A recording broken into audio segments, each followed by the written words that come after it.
Qophii keenya irraa deebinee dhufneerra. Abbaa keenyaaf Waaqayyoon abbaan keenya sagalee jireenyaa sana dhageessisu qophii kana qopheessanii akka nu bira ga'uuf kan nu taasisaniifis Waaqayyoon abbaan keenya sagalee jireenyaa sana dhageessisu kan dhageenyeen kan argineen firii gaarii argamsiisnee jiraataa mana isaa dhaaltu mootummaa isaa akka taanuuf immoo Waaqayyoon abbaan keenya hunduma keenya nu haa gargaaru. Torbee dhufu immoo egaa Maahilii Tatsiyee isa dhumaa fi isa ja'affaadhaan kan walitti deebinu ni ta'a.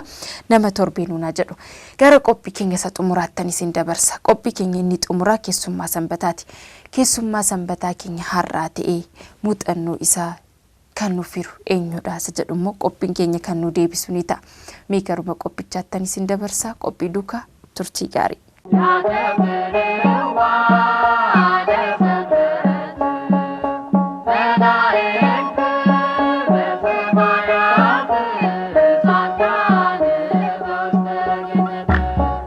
Harka fuuni akkam jirtu hordoftoota qophii televezyiinii Waldaa Qulqulloota biyya keessas biyya alaas taasisanii yeroo kanatti sagantaa televezyiinii Waldaa Qulqulloota isa afaan Oromootiin daddarbu warroonni hordofaa jirtan hundumti keessanuu bakka jirtanitti nageenyi keenya isin haa qaqqabu jecha yeroo kanatti akkuma beekamu sagantaan nuti isiniif qabannee dhiyaan keessummaa sanbataati. Keessummaa keenya sanbataa har'aatiin immoo studio keenya baanee gara godina Baalee aanaa Gololchaa magaalaa Jaarraatti imalee keessummaa tokko isiniif qabannee dhiyaannee jirra. Hamma xumura qophii keenyaatti nu faana turaan immoo affeerraa keenya isa kabajameedha.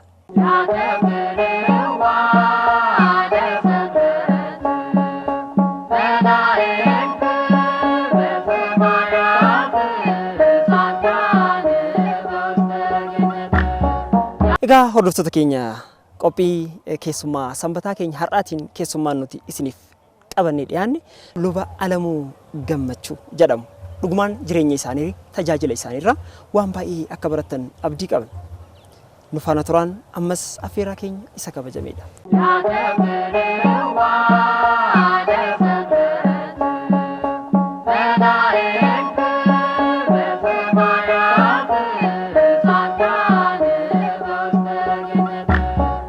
Egaa keessummaa keenya har'aa taatanii iddoo kanatti jireenya keessan haala tajaajila keessanirraa namoonni akka barataniif heeyyamamoo taatanii iddoo kanatti nu argamtanii jireenya keessan nu qooduudhaaf heeyyamamoo ta'uu keessaniif maqaa hordoftoota qophii televezyiinii Waldaa Qulqullootaatii fi maqaa Waaqayyootiin guddaa galatoomaa isiniin jechuu barbaanna. Galatooma anis karaa dheeraa imala dheeraa karaa dheeraa kuttanii gaara ba'aa ceetanii buutanii dhuftanii guyyaa irraa kana magaalaa Jaarraa aanaa Gololchaa magaalaa Jaarraatti galfanii iddoo qulqulluu Dabra Tsahaay Mikaa'elaa Bataskaana jedhamtutti argamtaniitiin wal arguu keenyaaf anis galata gulchaan isinii galcha anaa dhufu jedheera. Guddaa galatooma abbaa keenya. Egaa mee har'a waa'ee jireenya keessanii, waa'ee tajaajila keessanii, waa'ee bultii keessanii hundayyuu gadi lixnee waliin kan ilaallu ta'a. Mee garuu maquma keessan irraa kaanee mee of nu beeksisaa eenyu isin maal fakkaata tajaajilli keessan akkamitti isin beekume uummanni? Haa ta'u ani akkuma nama kamittuu yaa'u abbaa koo Gammachuu Waaqjiraa kan jedhamu fi haadha koo Dinqituu Dhaqqabaa kan jedhamtu irraan dhaladhee bara 66 yeroo Sumaaleen biyya kanarra abiyootiin intinii jedhee dargiin mootummaa dargii qabateetiniin gizee Sumaaleen wareera biyya kanarratti labsitu daa'imummaa kooti yeroo sana jechuudha. Akkuma nama kamiituu horiitis kee maal jedhee guddadhee sanan dhumarratti gaafa ormiin koo mana barnootaatiif ga'u barnoota kiyya jalqabe. Barnoota kiyyallee naannoo bara 1986 xumure sanan diploomaa mana leenjii barsiisota Bahar Dar achitti leenji'ee bara 88 eebbifamee ba'ee hojii jalqabeera. Akka carraa ta'ee gara barnoota amantaa kanatti kan makame bara 86 Baataawii Hayila Yesuus kan jedhaman magaalaa kana dhufanii asitti tajaajila afuuraa kennuu gaafa jalqabaniin akka carraa ta'ee bataskaana kana dhufee ilaaleen na booji'e waan isaan hojjetanii Malaaka Tsahaay Hayila Yesuus kan jedhaman Malaaka Salaam Hayila Yesuus kan jedhaman kutaa lallaba Baalee godina Baalee irraa dhufanii baay'ee nama cimuudha baay'ee kabajamuudha afuuran illee nama cima abbaa guddaa fakkeenya gaarii qabanidha. Isaan dhufanii gaafa fannoo isaanii nama tokkorra godhan namichi hin kufe gaafa san qalbiin koo na saamame ani waa'ee amantaatti illee hin beeku ture. Eegasii booda mana keenyallee kotota baay'ee jira tureeyyuu sanillee maatii amansiisee akka carraa ta'ee yaa'u abbuma kiyya wajjin ture haati kiyya hin jiran boqotaniira naannoo 67 akkas 69 hin boqotanii abbaa kiyya na guddiseeti.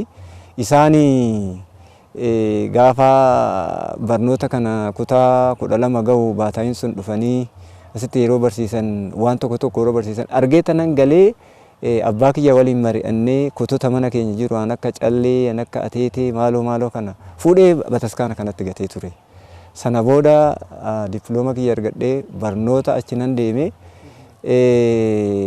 Amantaa kooti bu'uura kanan argadhe mana kolleejii barsiisota Bahar Daaritti Daaqoon Biraanuu Admaasiin na barsiise.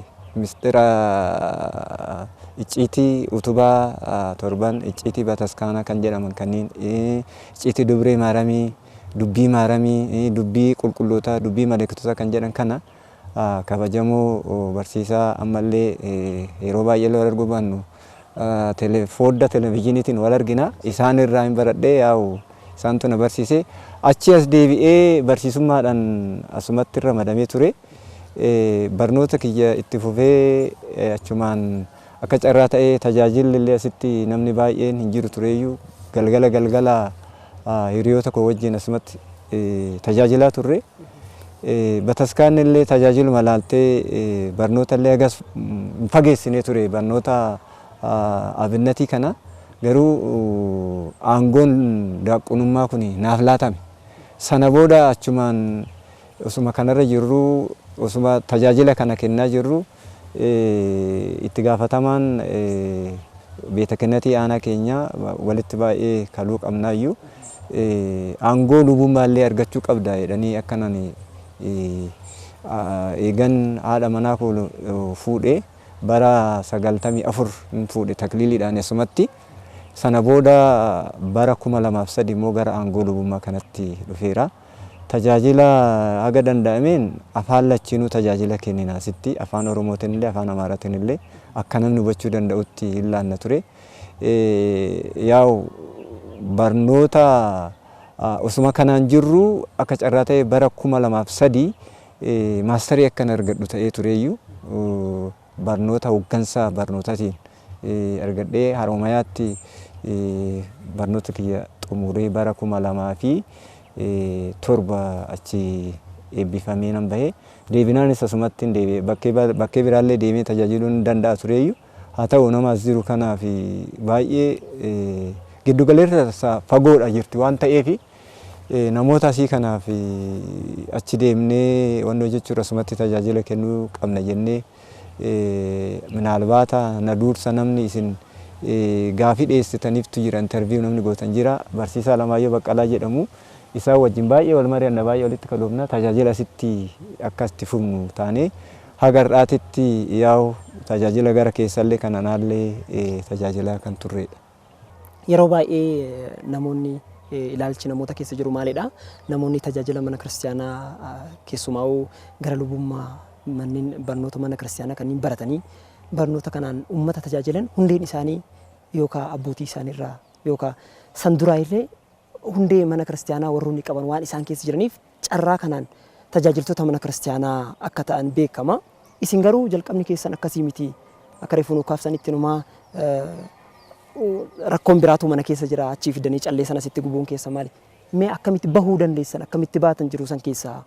Abbaan sun Malaka Salaam Haile Yesus kan jedhaman suni namichi na dura jira masqalii tasaallamuu deemu isaan masqalii sanirra yoo adda isaatirra godhan namichi hin kufe maal inni raajiin akkanaa kun jedhee hoggasuma lapheen koo na saamame.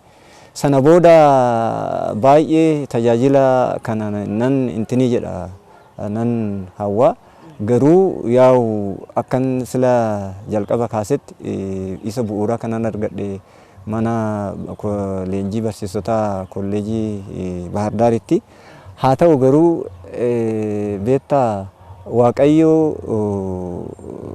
gaafa gara tajaajilatti si fidu akkuma kitaaba irratti illee barraa'ee tarkaanfii takka gara saawuu tarkaanfatte inni immoo harka kudhan harka san caalaa gara keenya nutti tarkaanfata.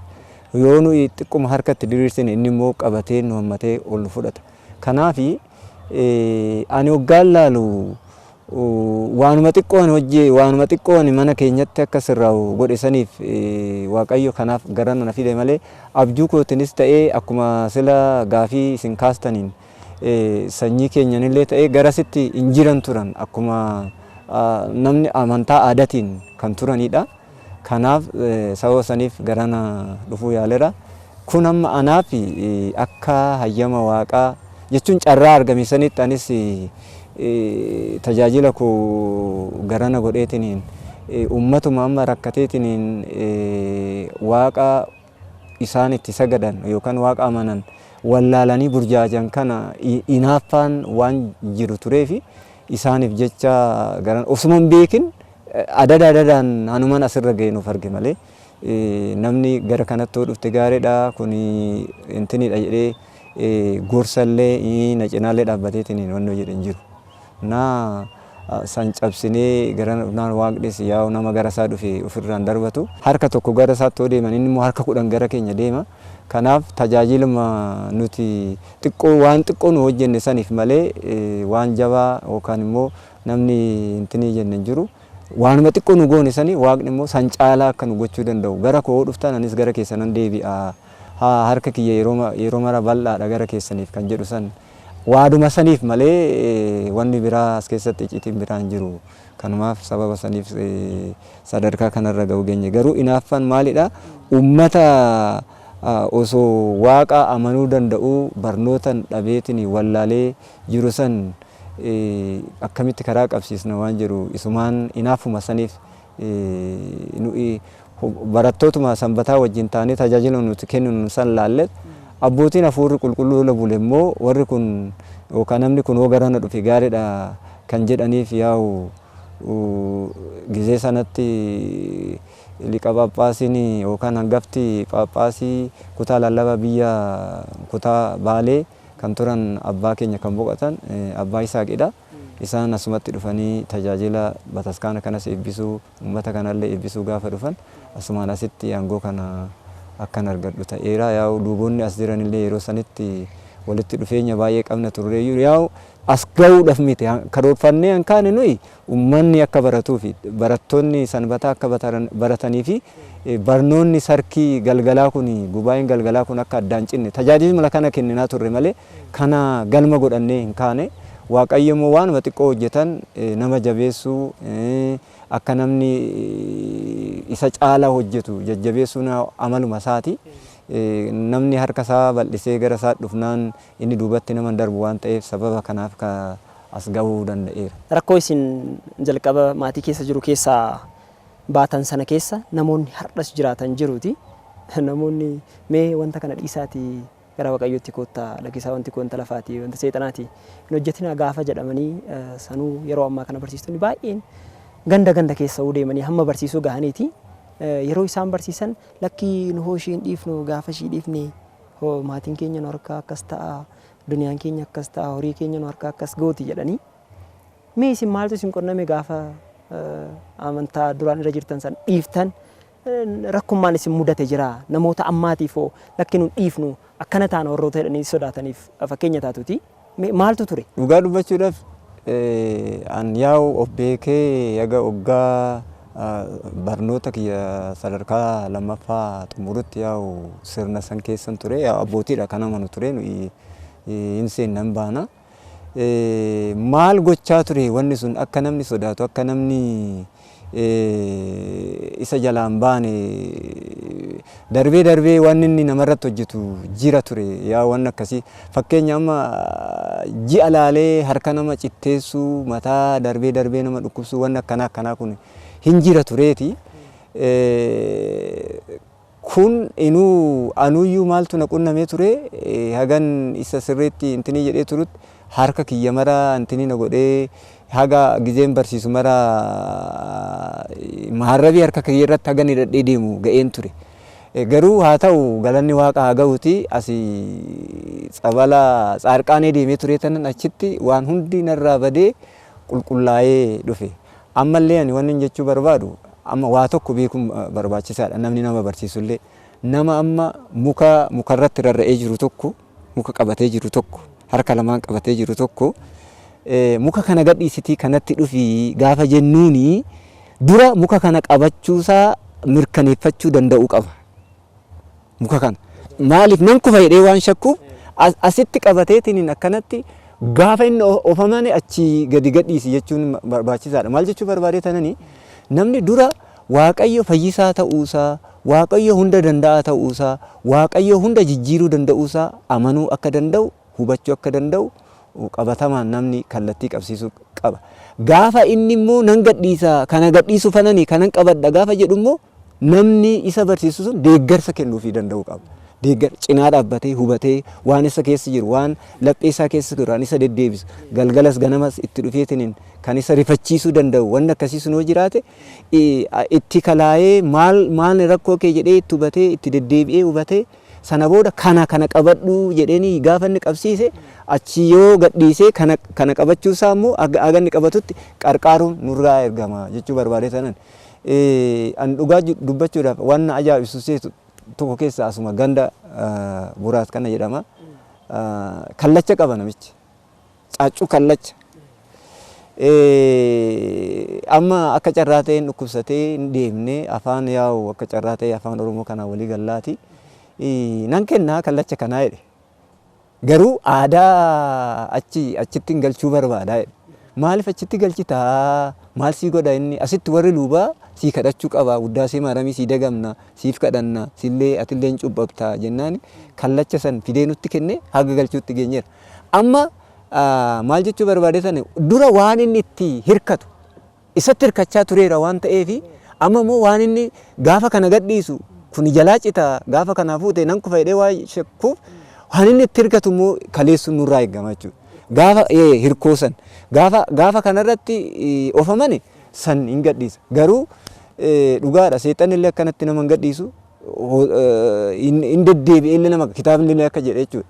Mana kana afurri xuraa'aan kuni akka gooftaan keenya jedhe mana kana dhiisee bahee gara gammoojjii deemee bakka qubatu dhabee akka tasaa ta'ee gaafa mana kana biriifachuu dhufu manni kun harka torba qulqullaa'ee bareede wanni biraa osoo ittiin galinuu argatee hassan caalu harka torba immoo dabaan cimaan dhufee mana sanitti galuu danda'a akka jedhe san. Kanaaf maal ta'uu qabu gaafuma gadhiisan san namni dafee gaabbii galee dhiiga qulqulluu fi foon qulqulluu Waaqaa fi Kiristoosii fi dhiiga kabajamaa Kiristoosoo fudhatan kun isaan hirkisaa ni deema waan jedhu kaasu fanani. Kanaaf dhuguma namni hin sodaata.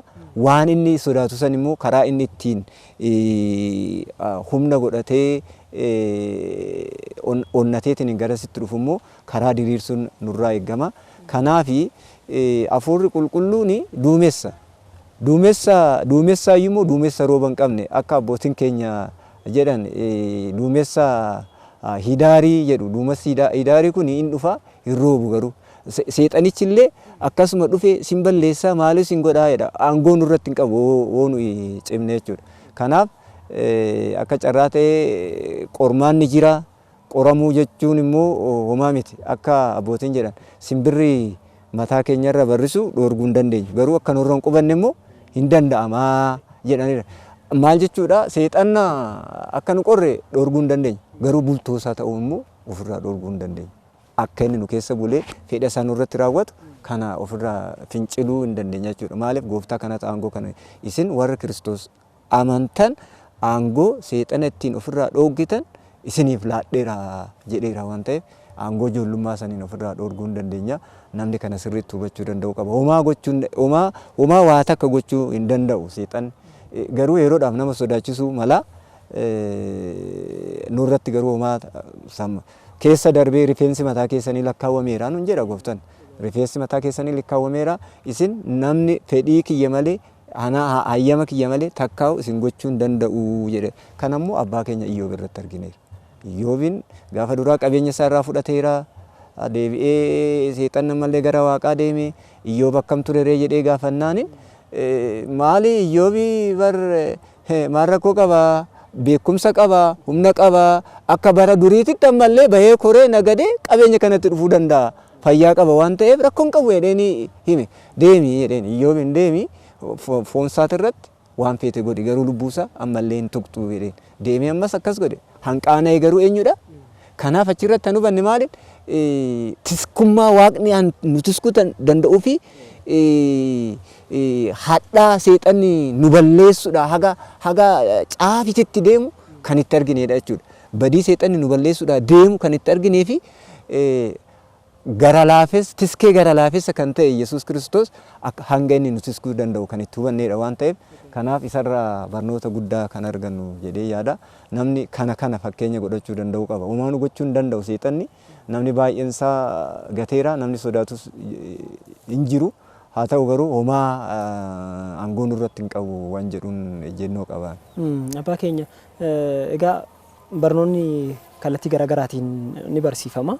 Namni jireenya isaa irratti wanti akkanaa mudatee jireenyi kiyya kana fakkaata anoo akkanatti seexanaan qabamee tan ture amma garuu san keessaa bahee akkana ta'e jedhee gaafa barsiisu garuu jireenyi isaatu haalaan nama barsiisaati. Kanaaf jecha akka kaaftan barbaanne. Mee tarii amma iddoo itti tajaajilaa jirtan kanattis baadiyaa Itoophiyaan kutaan ishii bal'aan baadiyyaadhaati. Luboota baay'eetu baadiyyaa keessa tajaajila kenna. Garuu maaltu mul'ata yeroo baay'ee tajaajilli lubootaa mana qulqullummaa keessa seenanii sirna galatoo geggeessanii nama foonii fi dhiiga Yesuus Kiristoos laatanii sanbira tarraan mana amantoota kiristaanaa bishaan facaasuudha, tsabala facaasuudha. Kan san tare immoo ijoollee lubbuu isaanii walitti sassaabanii tarii tokko sanuu kana qofatu mul'ata yeroo baay'ee. Isin immoo lallabaa wangeelaatis wanti kun mee akkamitti ta'uu danda'e? Namni isin fakkaatoo isinoo uumtaniirtanii duuka bu'aa qabduu luba akka keessanii tajaajila akkanaa laatu kan uumtan jira laata? Dhugaadha yaa'u tajaajilli abbootii sila akka abbootiin jedhanii seefii qara lamaa osoo ta'e gaarii tureeyyuu haa ta'u dura galma keetii kan murteessu sadarkaa barbaadamu sanarra ga'uudha. Tajaajiluma keessaa bataskaana keessatti galatoo laachuu saniin alatti uummanni kun quucareera, amantaa isaatiin quucareera, beekumsa isaatiin quucareera, dukkana keessa jira jedhanii namni yoo inaaffaa kanatti gale lallaba wangeelaa baay'ee san dhufu. Keessattuu bara kana kitaabni barraa'eera, oodiyoodhaan qophaa'eera, namni dhaggeeffatee waan danda'u san akkaataa isaa galuu danda'utti akkaataa immoo naannoo saniititti madaqseetiin yoo kenne hin danda'ama. Carraa bal'aatu jira. Haa ta'u amma an akka kiyyatti hanan ilaalu tokko aantummaa uummata wallaalaa kana namni qabu rakkoon hin jiru. Wangeela lallabuudhaaf carraa baay'ee qabda guuteera hin jira jechuudha. Haa ta'u amma wanni guddaan maalidha? Galatoo achi keessatti kenninu san malee uummanni kun amantaa isaatiin quucareera, beekumsa dhabuurraan waaqarraa fagaateera wanni jedhu kun yoo kaayeffatanii ka'an baay'ee isaan hin rakkisu. Karaa kanaan yoon kana jedhe mee ijoolleen isin duuka bu'an maaltu jiru hagammaa maaltu qophaa'ee kan jedhu dhugaa dubbachuudhaaf namoonni baay'een yaa'u kun namni hojjeta han galmaan ga'u immoo waaqa akka jedhe qulqulluchi Phexros abbaan inni dhaabe nu immoo bishaan obaasna jedhee mitiire abbaan ni dhaabe nu immoo bishaan obaasna jechuun sun yaa'u waaqni hin uume bishaanan jennuun jecha waaqate jechuudha wangeela sanaadha. Kanaafi barataa asitti barachaa ture kutaa 12 xumureet pirippii xumureet maatiin deemiti barnoota addunyaa kana baradhu jedhaniin hin didee inni didee deemee gobba kawaala gobba abuna takla hayimaanotii galee achi immoo gara hayiqi Isxifaanosii deemee achitti amma gaafa aangoo duqqonnaa argatullee naaf bilbilee ture walii bilbila gammaatitti naaf bilbila amma garuu yaa'u gidduudha abbaa Haftamaaram jedhamu amma maqaan kiristaanaas Haftamaaramii isumaan moggaasamee abbaa Haftamaaram jedhama. Manni isaa Daarara kana ganda qotee bulaa Daararaati asitti xumuree fixe. Kana caalaa ijoolleen yuunivarsiitii seentee asitti nuyi koorsii waldaa keenya qulqulluu qopheesse kitaaba gadi bubbuuse san gaafa kutaa 9, 10, 11, 12 gaan hambarsiisne ijoollee sun asii akka deemaniin asitti koorsii san fixanii waan deemaniif sagantaa hoogganuu fi barsiisaa achi keessatti barsiisaa barsiisuu intini jedhaniif sana booda ji'a 3 carraa waldaa qulqulluun kun kenneeni hawaasa irratti asii abbaa keenya Abuna Gorgoriyoos lammaffaa achitti baratanii yeroo ammaa kana Fiqaaduu Lammii jedhama Finfinnee irra jira. Diyaaqoon Mallasa jedhama innis Finfinnee jira. Hoggaa dhufanii ingammanna nu isaaniif dhiisna afaan lachiinuu gi'izillee afaan Amaarallee afaan Oromootinillee bittinneessanii barsiisu. Bittinneessanii barsiisu. Ammallee asuma baruma kana asii jijjiiramee godina amma Baalee Bahaa jedhame kanatti kan gale Diyaaqoon Fiqaaduu jennaani yuunivarsiitii Arsii keessaa eebbifame innillee yaa'u asumatti nutu barsiise. Sadarkaa kanarra gaaneera gara duqqunnaatiinis hagas deemaniira. Warri immoo barnoota isaanii intiniitiin fixanillee amma baay'een isaanii barsiisu wangeela bakka jiranitti sun inuu Diyaaqoon Mallasaan kun amma barsiisaa naanna'aa jedhamee naannoo Finfinnee magaalaa naannoo saniititti irra deddeebi'ee barsiisa. Distaansiidhaan digirii tiyooloojiidhaan fixee jechuudha xumuree ka'umsi isaa asii ture asitti sirriitti baratee ture. Yaa'u sababa taaneera nullee achiin gahuu baannu asii ka'umsi waan xiqqoo karaa arganii fi achitti immoo carraa akkasii argatanii yaa'u barsiisuu ta'anii barsiisaa jiru. Baay'een isaanii sadarkaa gaariirra jiru. Yaa'u nu asii intinitti goone garraatti immoo waldaa keenya firee akka inni buusu godhaniitiin tajaajila keessa galchaniinu kun amma wal harkaa fuudhanii hojjetamuu kan jedhamudha. Nu asii jalqaba xiqqoo biqiltuun dhaabne achitti immoo firee akka buusaniitiin nu godhan ta'eera jechuudha. Hagas deemneera kun baay'ee na gammachiisa naas jiraachuu kootiif. Dhugaadha abbaa keenya egaa waan dhaaban firii baasee arguun baay'ee nama gammachiisaati.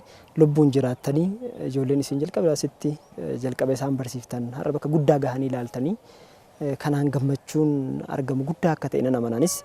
Mee yeroon qabnus raawwachaa jirti. Haga qabnu tana keessatti garuu dhimmoota lama akkanaa kaaftanii barbaada. Inni tokkoffaan waa'ee jiru bultii keessa yookaan gaa'ilaa keessan maal fakkaata?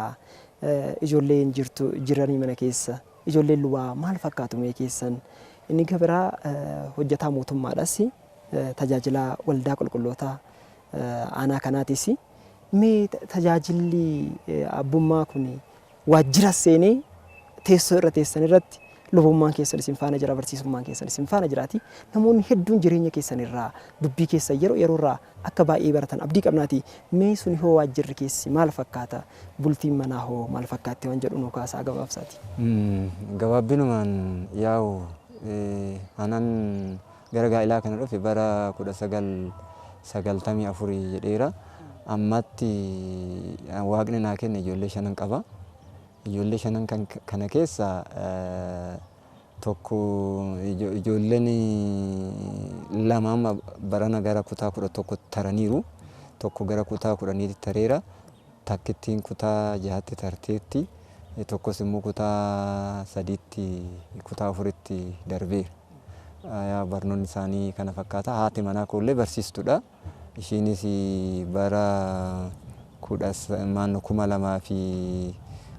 2009tti barnoota ishii digirii asuma madda walaabuu kana fudhatteetti. Amma yaa'u asuma sadarkaa lammaffaa kana barsiisti. Ani supparvaayizara sadarkaa lammaffaa ta'een hojjechaa jira. Haa ta'u. Mee jireenyi kiristaanummaa isaanii ijoolleen keessa maal fakkaatu? Ijoollee lubaati tarii barnoota lubummaa isinirraas barachuu waan danda'aniif maaliin geettamee ijoollee dhiiraa akka shamarranii mucaan hangafti dubara Aqliisiyaa jedhamti. Ishiin kutaa 11 baratti bataskaana kana keessatti sanbata tamaarii faarfattuudha. Mucaan immoo hanqaxa biraanii xumureera. Ijoolleen kun ishee mucayyoon xiqqittiin illee asitti amma faarfattuudha hin jirti. Kan biraa kutaa 10tti darbeera innillee Wuddaasee Maramii Kamsaarra gaheera. Kana barachaa jiru. Barnoota isaaniitillee sadarkaa ispeeshaal kilaasiitu jira. Toop 25 tokko sadarkaa tokkoffaarraa gadi 25 bakka tokkotti barsiisna mana barumsa keenyatti. Achi keessa jiran ijoolleen kun sadan isaaniitu warri sadarkaa lammaffaa jiranii. Yoo hojjetan kana caalallee hojjechuu akka danda'an abdii guutuu qaban hin mari'anna galgala hoo hojjettan hin argattu waaqni nama wajjin jira jennee waa'ee qulqulluu Yaareed waa'ee abbaa Gorgisaa Gaasiccaa akkam akka turan seenaa isaanii hin seeninsinnaaf yeroodhaan sanarra jiru. Kanarra darbee dhugaa dubbachuudhaaf hojii kiyya keessatti aangoo kanaan jiraachuun koo namoota baay'ee wajjin yeroo hojjedhu namoonni akka carraa ta'e yaa'u kabajumaan hojii walirraa fudhanna. Warri na hojjisiisan hangaftoonni koo jechuun warri itti gaafatamtoonni waajjiraallee akkuma nama kabajaadhaaf hojii kiyyallee sirnaanan hojjedha. Namootaan illee baay'ee walii galtee qabna hojii irratti jechuudha. Nama iddoo hojiin itti badu miti. Dhugaa dubbachuudhaaf haga kutaa biyya kanaa keessatti jeequmsi ka'ee manneen barnootaa namni cufamee maal jedhu guyyaa takka hin cufamne manni barnootaa asitti. Maaliif walii galteedhaan hojjenna. Nama intinii jedhellee walitti ofitti waamneet intinii jenna.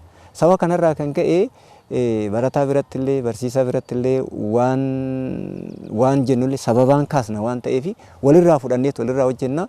Namni martuyyuu osoo akkanatti dhufee karaa kanaan hojjete fudhatama baay'ee argata jedheen abdii qaban akka kiyyatti. Waan inni jedhe sunillee galmarra oolaf waan ta'eef gaafa hojii hojjettullee nama dabarsiteellee waan hin taanetti hin kennitu amantaan kee si dhorga waan ta'eef sababa kanaaf hojii gaariidhaan kan hojjennu walitti dhufeenya gaarii qabna. Akkasii yaa'u jiruunis haga danda'ameen asitti in hojjenna. Tajaajila wangeelallee sagantaadhaan kennina. Karooraan waan ta'eef baay'ee nu rakkisu. Namni illee nu qarqara bakkee nu intinii jennetti bakkee nu rakkoon nu mudatetti nu cinaa dhaabbatee nu wajjin hojjechuudhaaf namni fedhii guddaa qaba waan ta'eef hin rakkannu jechuudha. Amma hojii qotee bulaa kanallee nani xiqqoo hojjedha maaliif mindaa qofaan ijoollee kana sadarkaa isaan barbaadan hin geechu waan ta'eef. So kana gochuudhaaf gaafan karoora itti baafadhee deemee hojjedha. Gaafa kaanis immoo uummata nama walitti kaleenyu bira honge na qarqaaru jechuudha. Sababa kanaan rakkoon hin jiru. Amantaa kana keessatti illee immoo yaa'u akkuma nama tokkoottu bakkeen tajaajiluu qabutti waan beekumsa kiyyaa beeku waan ofii kiyyaa dubbisee irra ga'e waan ofii kiyyaa amane namnis akka beeku tattaaffii guddaan godha. Tole guddaa galatooma abbaa keenya tajaajilli keessan tajaajila mana amantaa keessaayis bahee waajjirootaa fi jireenya hawaasummaa keessattis guddaa akka ta'e nu ibsitanii jirtanii namoonni amantaa kana keessa jiran yeroo baay'ee yeroo bultiitti yookaan gaa'ilatti galanii fi gaafa hojii jalqaban tajaajila irraa duubatti maqoon ni mul'ataati. Namoota jiruu akkasii keessa jiraniif immoo isin fakkeenya guddaa akka taatan abdii goona. Namoonni sagantaa kana daawwachaa turanis qophii kanarraa baay'ee akka baratan homaa shakkii hin qabnu. Egaa hordoftoota qophii televezyiinii Waldaa Qulqullootaa qophiin keenya har'aa keessummaa sanbataa isiniif qabannee dhiyaanne kan hanga ammaa fakkaata ture. Qophii kanarraa baay'ee akka baratan homaa shakkii hin goonu. Torban yeroo wal fakkaatutti keessummaa biraa wajjin deebinee kan wal agarru ta'a. Hamma torbanitti garuu torban gaarii isiniin jenna nagaarra nu tura.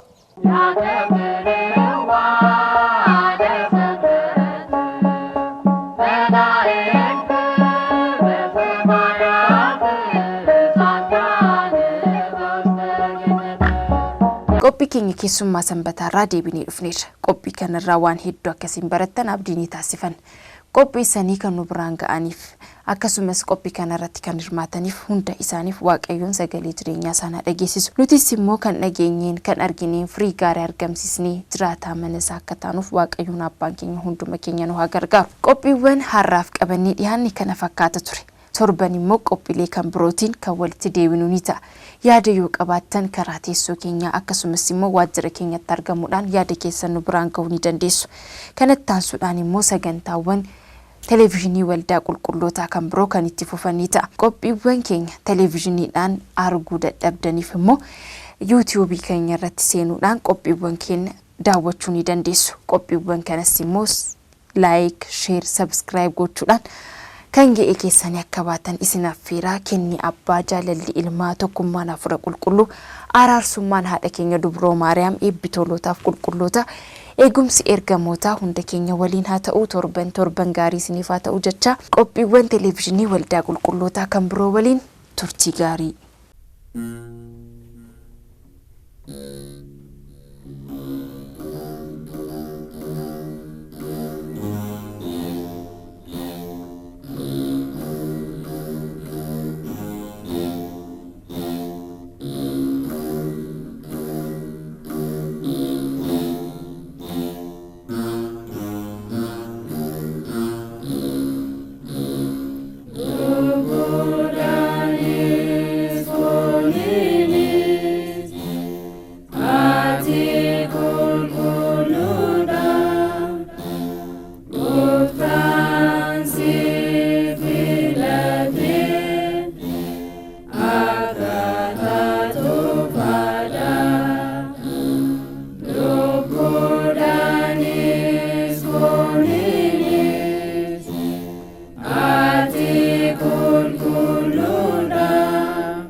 Oh